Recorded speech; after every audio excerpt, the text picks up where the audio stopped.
Welcome to Forbidden Planet TV. My name's Andrew Sumner, and today we're going to be showing you the panel we created for WonderCon at Home from our mates at Anaheim WonderCon, which is run by the same wonderful people who run San Diego Comic-Con.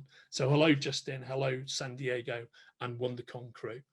And this was a panel we put together for Titan Comics, ongoing, awesome Doctor Who comics with the creative team and the editorial team from those books. I hope you enjoy it. It's a great panel.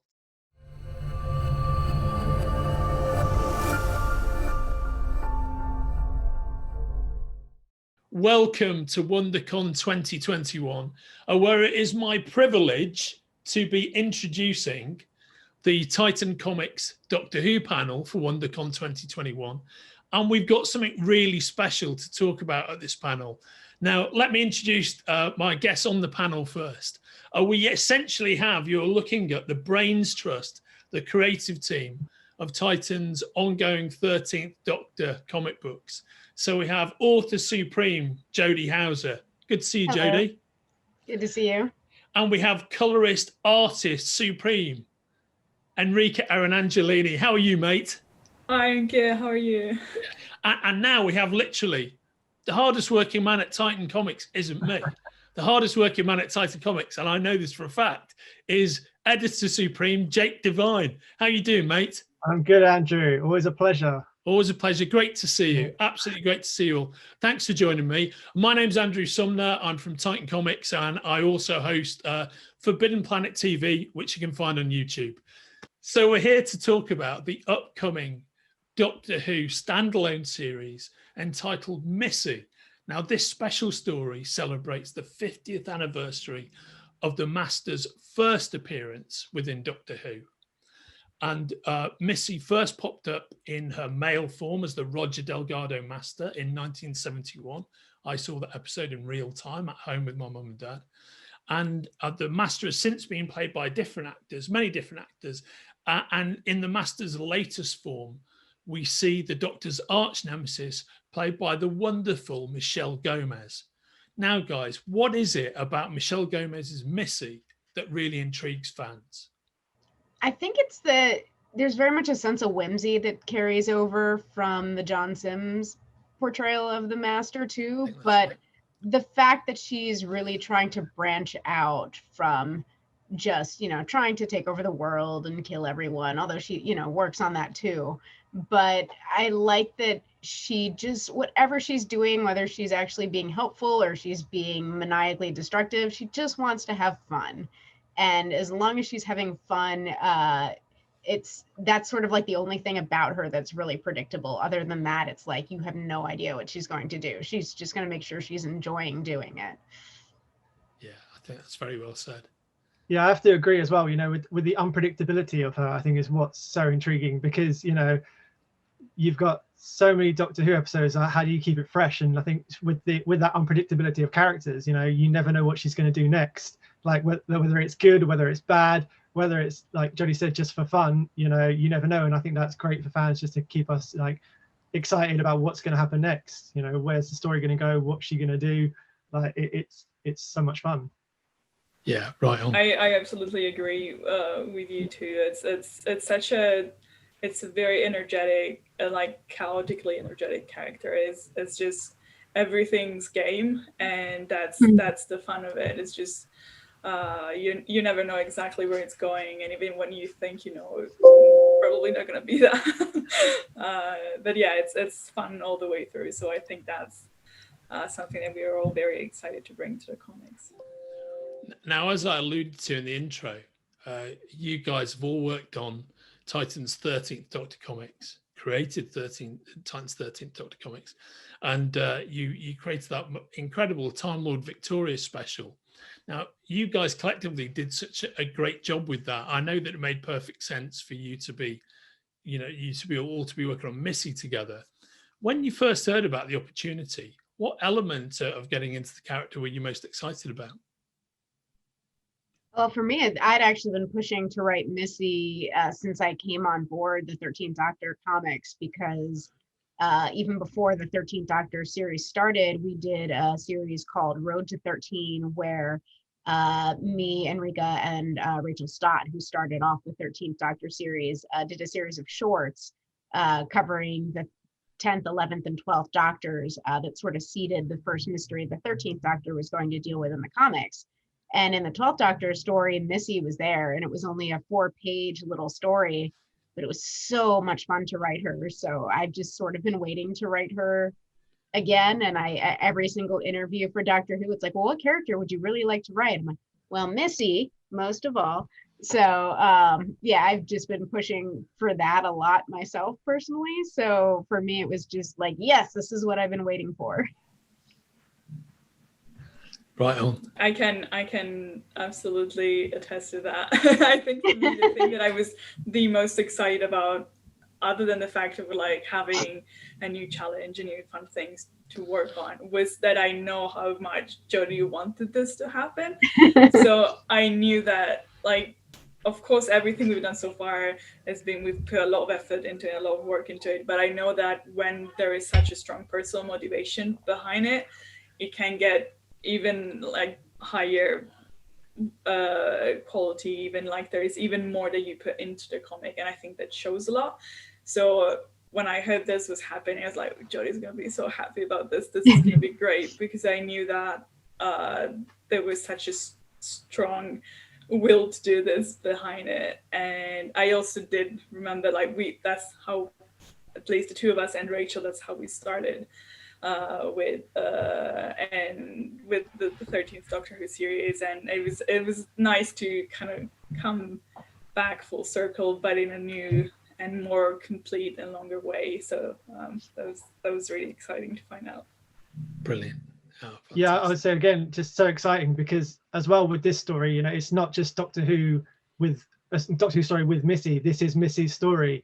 You know, so because it's the 50th anniversary of the Master, like everyone's got something going on. Big Finish have got a lot going on with the Master stuff, and you know, in comics, you know, we thought, well, what can we do to celebrate this occasion? And like Missy is a great character to use, and like rather than just having her in a Doctor Who story, we thought, well, why don't we make this whole event around her? Because how much fun can you have with that? And especially I knew, like, again, Jody was loving to write that character. So like as soon as we thought, okay, Missy, like take that to Jody, you know, she's gonna love this. Like you wanted to write this for ages, you know, go for it. Here you go. It's free reign. Missy, Missy, Missy. Let's do it. I'm sure everyone's happy I'll shut up about wanting to write Missy. I think there's at least 2 or 3 interviews that we've done during 2020 in which we were asked, what would you like to do? And the answer was Missy, Missy, Missy. Or I know that Jody wants to do Missy, so I'm really excited to do Missy or Jody again. So this is, I think it was absolute delight for everyone. Yeah. I think it definitely shows as well, like you said, Enrica, like when you want to do a project that you're really passionate about, it shows, like, cause, you know, when the scripts come in, I read it and go, this is great. Like, no, Jodie's nailed it. She's embodied Missy perfectly, because that's, you know, it's been within her all this time. She's been waiting to get it out, and here it is. So.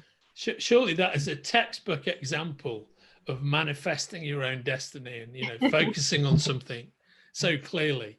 Yeah, that you bring it about. And it dovetails nicely into my next question, which is that, Jody, did you try to keep Missy true to Michelle Gomez's portrayal, or did you try and add some of your own mischief in there? What was your kind of benchmark for writing the character? I mean, I'll always go back to the TV portrayal of the characters as the baseline for where they're starting. And if I can sort of add my own flourishes that still feel true to the character, then I will. But, you know, it's like I'll go back and watch, you know, someone has I think it was actually the BBC had like a supercut on YouTube of like all of Missy's greatest lines and moments. Yeah. And I'll go back and rewatch that, you know, before I start every issue, just to sort of have a refresher on how she speaks and her delivery, and make sure that everything that's going to be in the script, like every panel where she's saying something, you can sort of hear as if Michelle Gomez herself was saying the line. That's sort of always my goal when writing characters like this, is if you know who the actor is who plays the character and you know what they talk like, that you hear them when you're reading the comic. Yeah, okay, that's very interesting. Very interesting. And Jake, as the editor on the project, were you excited to see what Jody had come up with for Missy's arc in the story? Yeah, absolutely. As I said, like previously, you know, we love Missy so much because she's so unpredictable and like anything could happen. So just you've almost got free reign really with this story, and seeing Jody, like what she comes up with, and you know what Missy's going to do and how she's going to react, and like just the expressions that she has and the reactions that she has and all of the dialogue is just so much fun and so, you know, different to what we've done before, which is what's really exciting about it. Now that's very interesting, mate. And kind of while I'm thinking into these questions about what the DNA of the project's going to be, I know that a question I've been asked a lot about this, which I'll put to all of you, is I've heard, or people have surmised, that there might be more than one Doctor involved. What can you tell me about that? Well, I think we've seen preview art at this point for the issue that shows that Missy isn't the only version of the Master that we're going to see in the story, because, you know, we've seen a glimpse of a guy in a cell who looks an awful lot like one Mr. Delgado. Yeah. So the fact that we have the Master that the third Doctor faced and the Master that the 12th Doctor faced, you know, that might imply that certain Doctors will be showing up at some point in the story, or at least be hinted at. So yeah, okay. Jake, is that okay? Am I in trouble? Yeah, no, that's exactly right. I mean, we hinted. I could see that frozen look when I asked that question, which is, are we okay to say this? It's exactly right. You know, you see from the cover art and the stuff that's out there, you know, we've got some great artwork from Roberta and other people that we've seen sharing of, you know, we've got the 12th Doctor we've got a cover of, there's Delgado, there's Missy. Are these people in the story, and how much are they in the story, and where they're going to come in? You'll have to pick it up and find out. Yeah, I think it would be a shame not to visually reference Delgado, at least, because he's just so visually striking from a design perspective. The way he looks is such a gift, right? So I remember from when we made the Titans vinyl figure of him, and he was so easy to caricature and yet look exactly like who he is, because he's got that brilliant beard with the light and shadow in it, you know, and he looks like the intensity. Yeah, the intensity. Yeah. That hammer, you know, hammer horror intensity that he has, I think is wonderful. Now, as to Missy's character, and this is a question for all of you, how do you each see her? Do you see her as purely mischievous, as a character who's evil, a character who's an agent of chaos? How could you best describe her? Agent of Chaos is actually, I think, a pretty good descriptor. Like if you're talking D&D alignments, definitely chaotic, and I think she yo-yos between neutral and evil chaotic. It's just sort of what side of the bed she got up on that morning and what she's in the mood for. Yeah, I agree. I will say, when you were asking the question, the word Agent of Chaos just popped into my mind. So I was just like, I think that's how I would define it. And then you use the same exact words. So I definitely, I agree with the chaotic, neutral, evil, depending on, as we were saying before, what's fun, what's interesting, what's intriguing, and what's probably maybe not fun for someone else. But yeah, I definitely see her like that, and I think that's her strength. That's the power behind her character. Yeah, I would agree with that as well, and just the fact that, you know, she I would say her and the Masters in general, the Incarnations, sort of see themselves outside of good and evil. You know, they're these great Time Lords. They've got time and space at their disposal. You know, why bother with good and evil? Just you've got all this power and freedom. I think that's the key. Is they're free. They can just do whatever they want. Why not? And particularly Missy is someone who just wants to have fun with that. Yeah. So maybe sometimes she makes bad decisions that might be perceived as evil. Sometimes she does things that really help people and is good. But at the end of the day, she is just free and chaotic. Please carry on. One of the things I really like about Missy, and I think it's because she was around for so much longer than, say, again, John Sims' Master, is we sort of really get to see the fact that she was and maybe is the Doctor's friend. where, you know, we sort of got hints of that before, but really sort of seeing that whole relationship play out on a longer scale was, I think, really, really interesting. The Doctor's just really, really bizarre, kind of sometimes crappy friend. Yeah.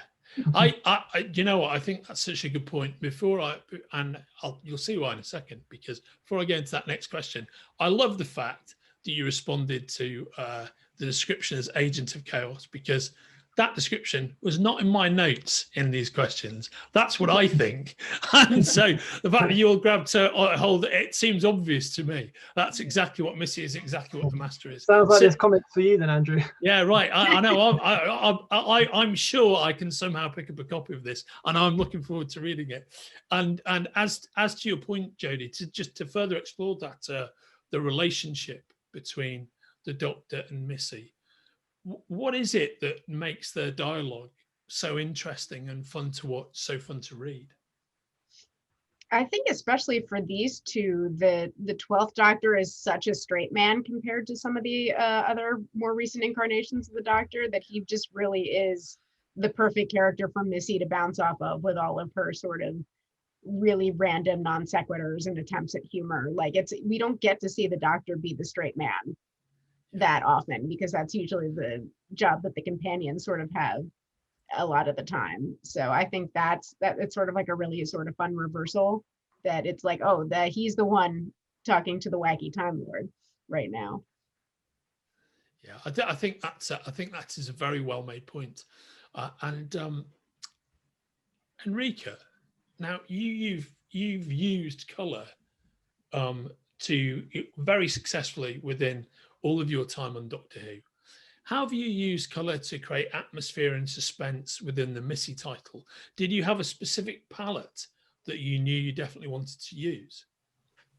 Well, so without giving out any details or things, like, we start the story in a very specific location that has a very, very specific vibe to it.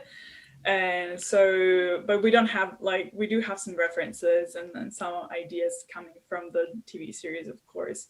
And so what I try to do when I work and stuff like that is just trying to take the things that I have as a reference from the series and just translate them in what we've been doing so far. So making them more of a comic book material, so maybe enhancing some of the feelings or enhancing some of the lights, also because I just really like playing with lights and shadows and strong contrasts of colors.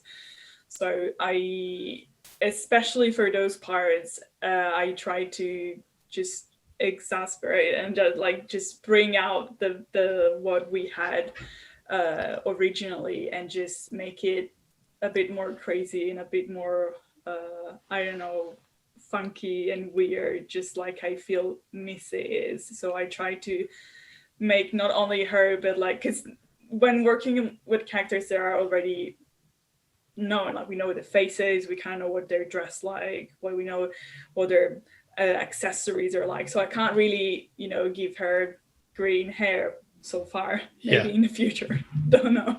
But so I can't really play too much with the characters themselves. So what surrounds them just helps me bring out a certain mood or a certain feeling. So I try to just step up a notch what I could play with around her. So that was very fun. I do have to give a shout out to both Enrica and Roberta, because so Missy has sort of a variation on her normal look in this comic, and I think it's really the first time in the entire run I've gotten very, very specific about details in terms of like outfits. I don't think I've done that for any of the previous issues. You can correct me if I'm wrong there, Enrica. But both of them just, it came out perfect, and I love it. I already had someone tweet at me and ask, why does Missy have rubber ducks on her hat? Is that a spoiler? And I was like, it kind of is. Yeah, I can't explain why. The rubber ducks are a spoiler. But both of them. Sorry, go ahead. Yeah, they both killed it. And I think I especially hope for Enrica that, like, because Missy's normal look is just sort of very Victorian, dark, solid. So hopefully this has made her a little more fun to do, because she has a little bit more of a brighter, diverse palette than she normally does. But yeah, it's true. When I read the description, it was I think it was the first time, except maybe when we started years ago with the very first Doctor Who comic. It was the first time that I checked with Jody after I had the characters palette made. So I sent her a message just like, hey, just to be sure, I want to be 100% sure that this is what you want. Like if you want any like different details, any different colors. And so we had a little back and forth on that, and just to make sure that it was, because I think it's a special treat. Her outfit is just a perfect representation of what I think Jody's doing with the character in the series. So I wanted it to be perfect. And it basically was. I think I'd like want like, oh, could we maybe do this color instead? And like that was it. Like everything, it looked perfect. So yeah, so I'm sure everyone will enjoy it, because I'm sure we are. Yeah.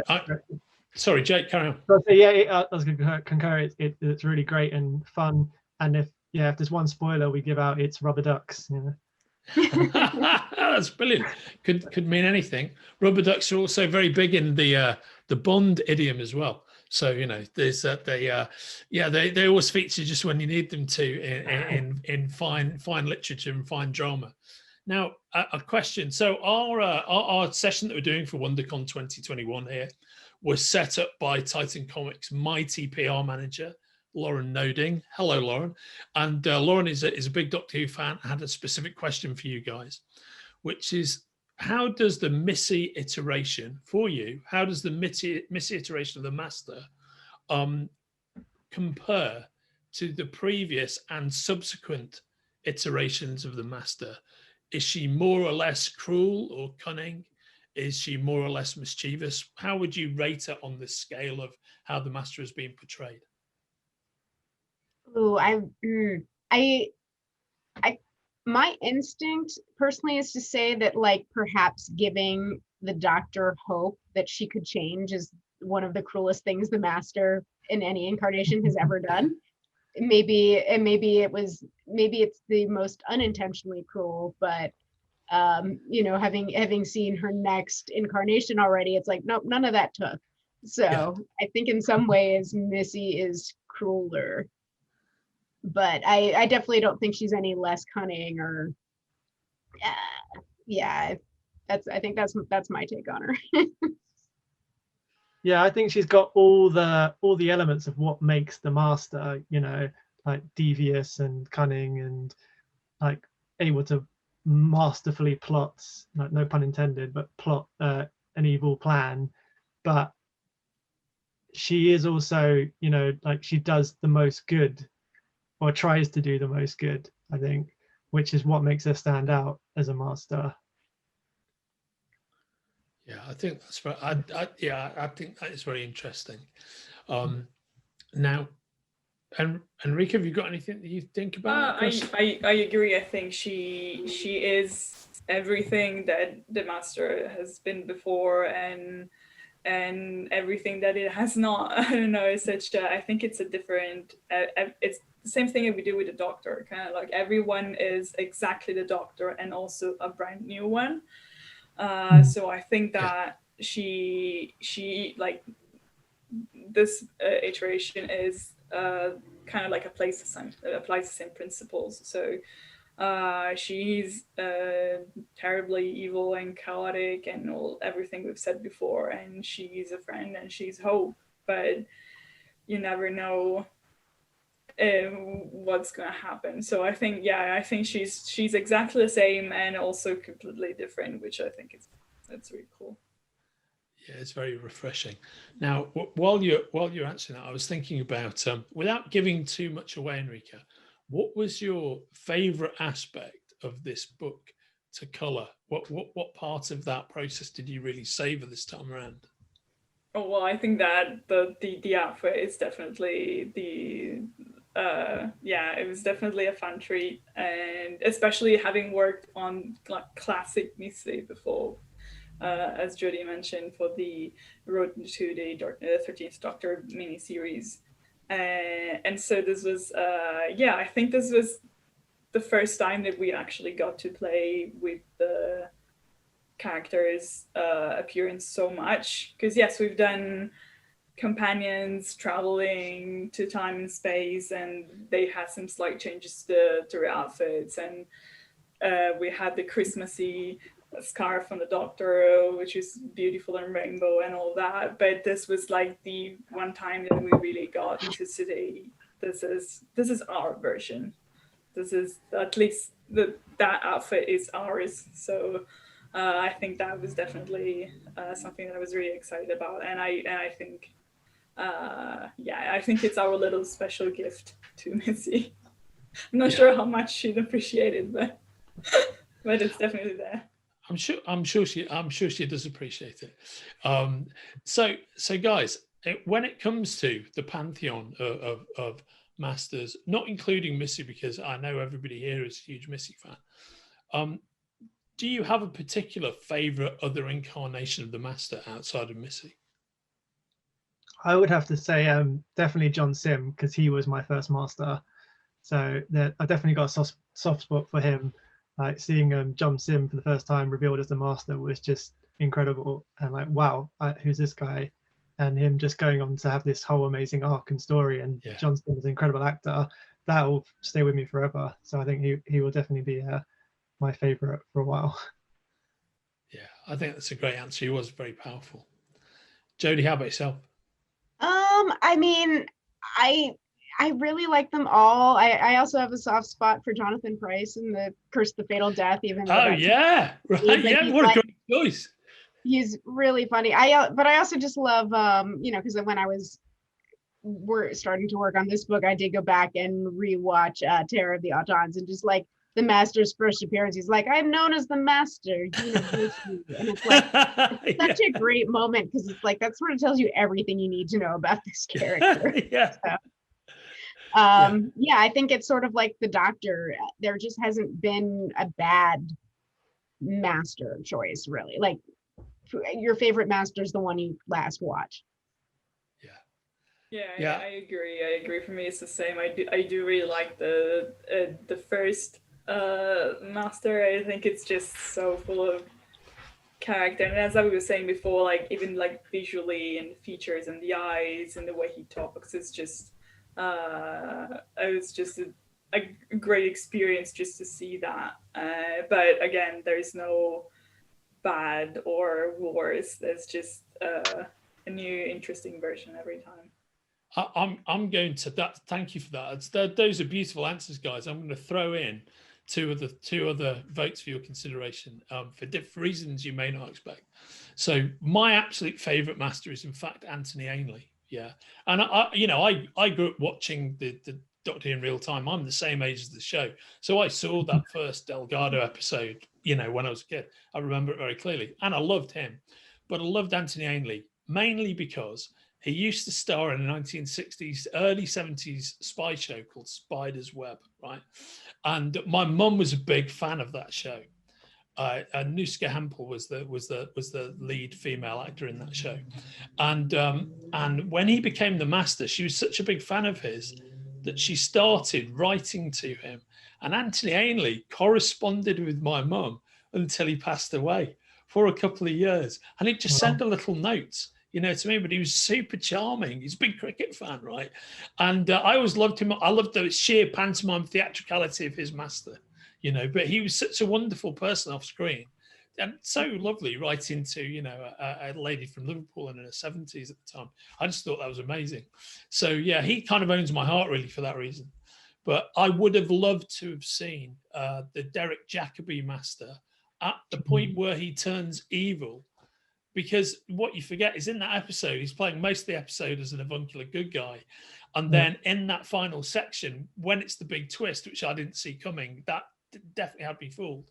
When you see that transformation, you think, oh, yeah, we've really been robbed of somebody who comes across as truly evil. And those last 5-10 minutes, it's like, I want to see this guy causing all the problems. Yeah, I would have loved to see more of him, because he was so nice and kind, and then he just like on a dime, so evil. Yeah. No, I agree. Yeah, he looks so terrifying just in one look. Like as soon as he switched characters, he's like, because they give him those kind of black eyes when he flips to being the master, and just somewhere he's such an amazingly versatile actor that his whole presence, it just transforms, I think his transformation scene, honestly, is really the only other time I can think of seeing something that acute on screen is when you see Christopher Reeve flip back and forth between Superman and Clark Kent in the same scene where he's with Lois Lane and Superman. You know, he changes his whole physicality. I thought that's what Derek Jacobi did in that moment, and it was really quite amazing to watch.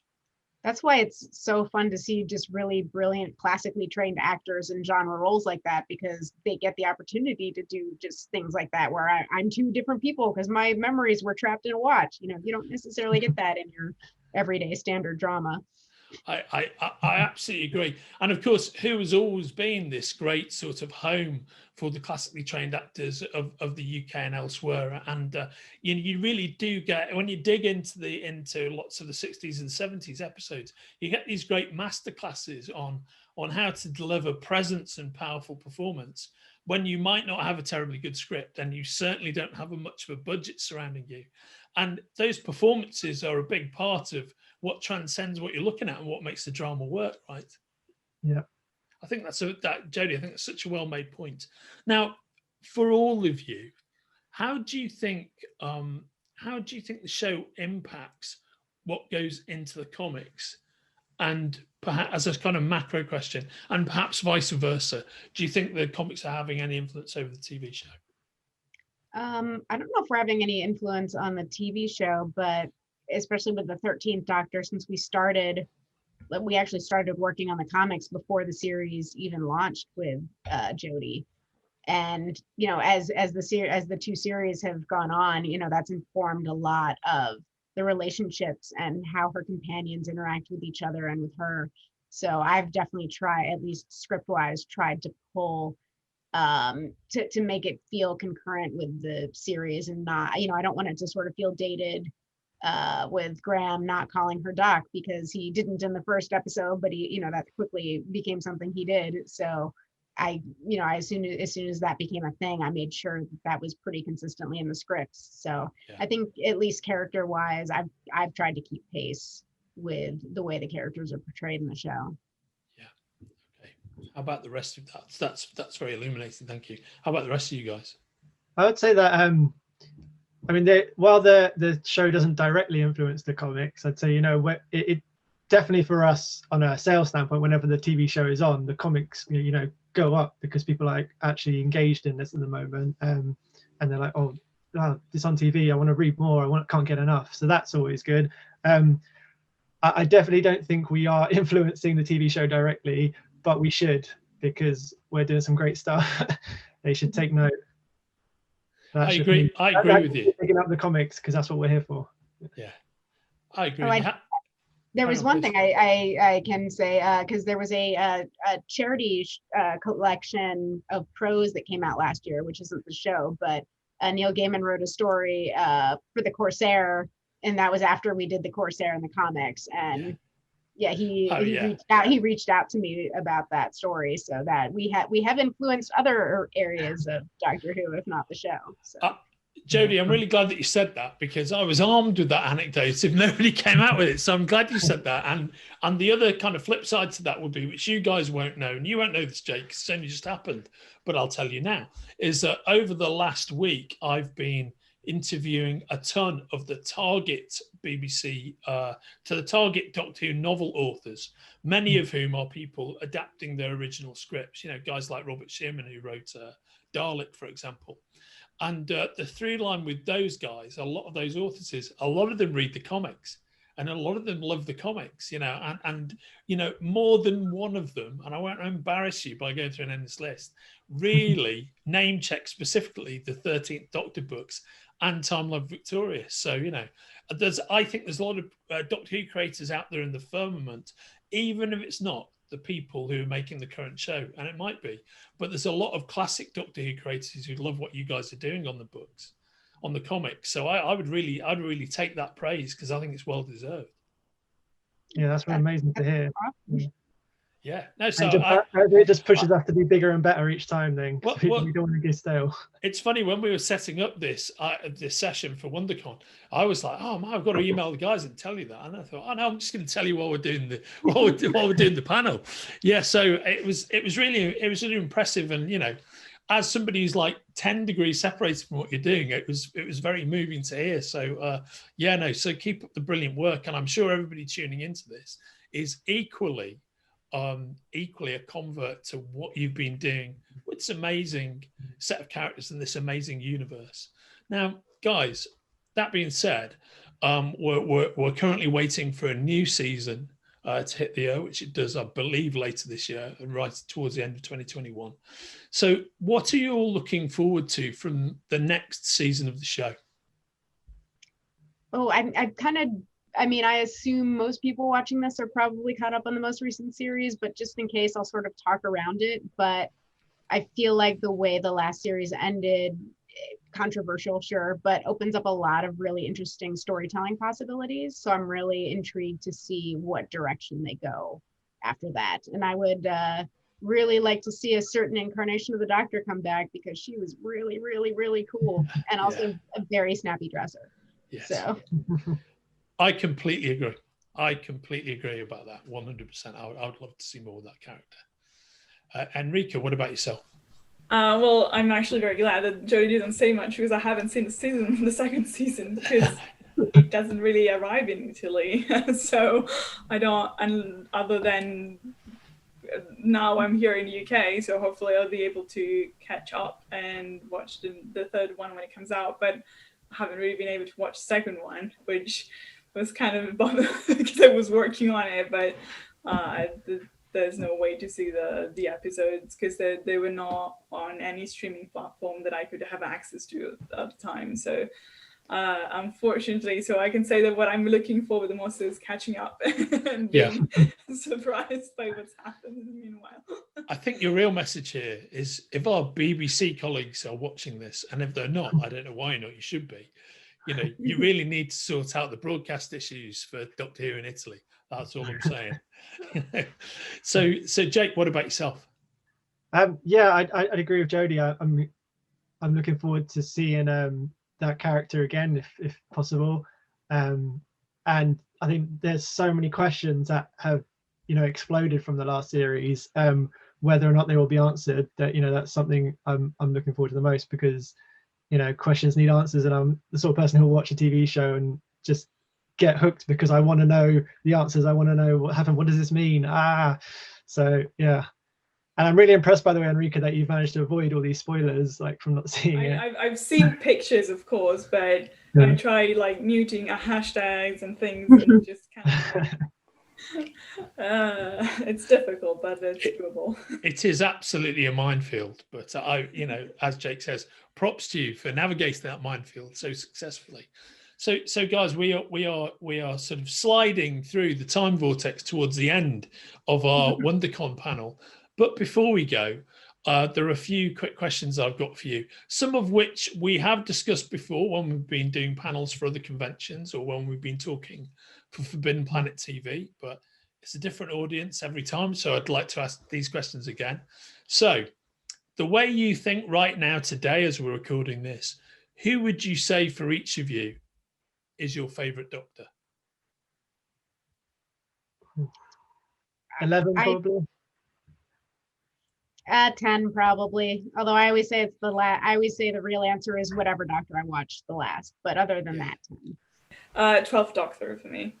Oh, brilliant! I love the fact that you're all different. So it's 10, 11, and 12. And you know why that's so beautiful? Because my favorite is the 9th. So there we go. So we've got a very solid run there from the last 15 years. I love it. That's brilliant. And when you guys look back on all the great Doctor Who comics you've created thus far, if you were going to recommend anybody who was a Doctor Who lover but was new to your iteration of the Doctor and new to your run, which collection would you push them to, would each of you push them towards and say, actually, this is what I feel is most representative of our work. You've got to start with this one. I would probably say Old Friends, which is where the Corsair pops up. And I think that's sort of the one that I've seen the most love from, at least of the people who, I interact with on Twitter. So that one's a personal favorite, I think. Of course it is. And by the way, I didn't ask you, and you said, what did it feel like to have Neil Gaiman writing the Corsair? Well, I mean, I did. I joked. It's like a Ouroboros because I wrote the Corsair because he did such a cool job seeding the character, and then he came back and wrote the story. So it's just going in a circle, like the Corsair's tattoo. Brilliant. I love it. How about yourself, Enrica? For me, I think it might be a new beginning. So the very first arc that we did, because I think that that has very special meaning for me, of course, being the first one that we did. But I think it was really fun just to, yeah, especially someone who needs to jump in the story, and yeah, they can just jump in with us when it all began. And I think it's a very good arc, and I think it's just gonna skyrocket to the next one, and then the next one, and then the next one, because I'm sure that once you start, you just want to read more. Yeah, I agree. Jake? I would have to say Time Lord Victorious. One, because it's sort of a standalone story you could read by yourself, but also it is the first and thus far only time that Titan Comics has been able to use the Daleks in the story. So that is something you have to check out, because who knows if it'll happen again. Fingers crossed it does, but that's the one where you can see some amazing Daleks by Roberta and Enrica. I think Enrica has the best answer, which is like eventually just read all of them. I think that is exactly right. But then you should just whatever order you read them in, just read all of them. I love it. Start with the first one and read all of them. And guess what? Anybody watching this, that's exactly what you're going to be able to do, because all of these comics are collected by Titan Comics and are widely available. Just got to check out Titan Comics, 13th Doctor, Titan Comics Doctor Who, wherever you buy your comics from, and you're going to find them there. And they are great books. If you're a Doctor Who fan and you're watching this and for some reason you've not picked the comics up so far, you are absolutely missing a trick. And we're all very proud of the work that this team are doing on those books. And it's a real treat, as Jake knows. Every time we get Jody's scripts in, and every time we get Roberta and Enrica's art into the building, everybody flips out, or we get it virtually at home because we're in the middle of the pandemic. So yeah, check them out. You will not be disappointed. And on that note, this has been WonderCon 2021, celebrating Titan Comics Doctor Who, and specifically celebrating the new Missy series by Jody Hauser, Enrica Eren Angiolini, Roberta Ingranata, and edited by Jake Devine. Thanks very much for joining everybody today, guys. It's really lovely to see you, as always. Take care. Everyone. Bye. Thank you, Bye-bye. bye.